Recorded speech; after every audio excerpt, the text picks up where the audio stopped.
Hi, I'm Paul Jacob. I'm in Taichung, Taiwan, and I have a question.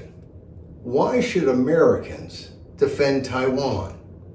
We had one presidential candidate who suggested we should just defend Taiwan until we get computer chip independence.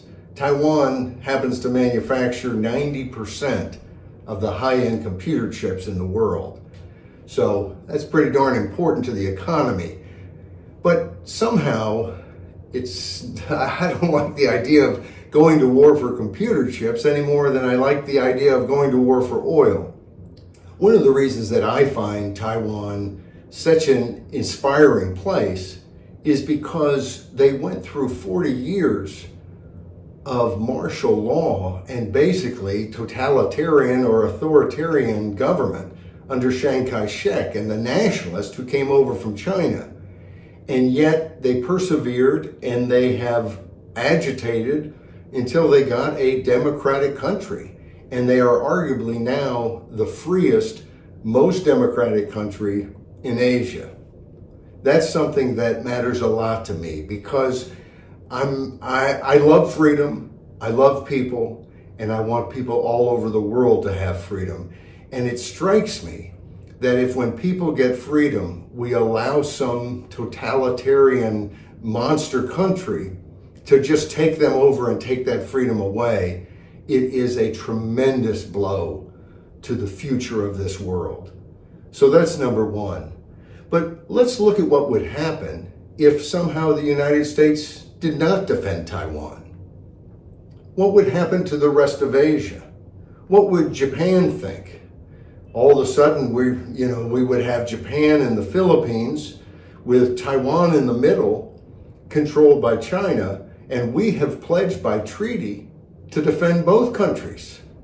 It seems to me that if we're not willing to stand up against the Chinese in the Taiwan Strait, that no one in Asia is going to believe that the United States is going to stand behind them. In other words, if we're not willing to confront China and stand up to them, I'm not talking about rattling sabers, I'm talking about preparing to defend against Chinese assaults. If we're not willing to do that, we might as well just get completely out of Asia because I'm afraid China is going to insist on it. And what happens to the United States? It's easy for us to think about, we just move all of our aircraft carriers and park them on the California coast. And it's easy for us to believe, well, this would really hurt the Taiwanese, of course, and all of Asia. But what difference would it make to us?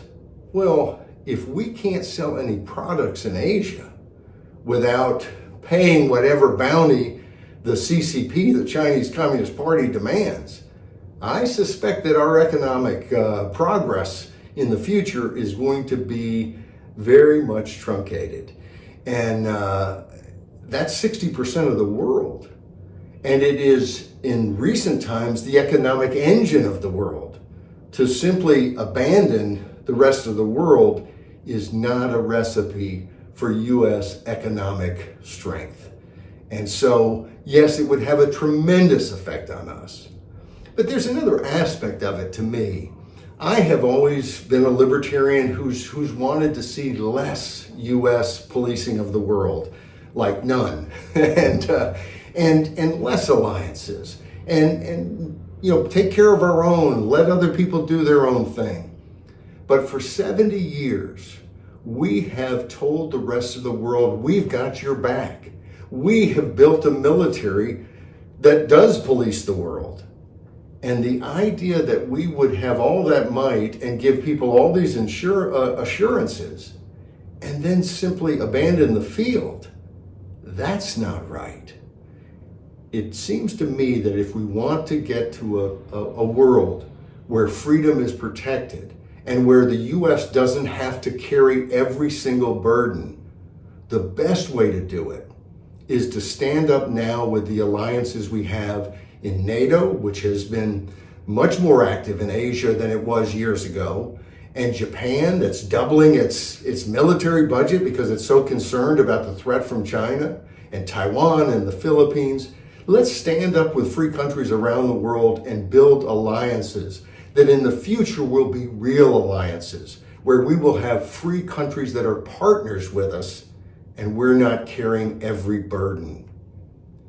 Americans should defend Taiwan voluntarily because it is our fight. It is our fight to defend freedom. And in this world in which you can just see it's like shades of the 1930s, prior to World War II, we have authoritarian regimes that are building military might faster than any time in history. We have to stand up against that, and we can. We can defend Taiwan. We can, with partners throughout Asia, protect freedom here, which helps protect freedom everywhere.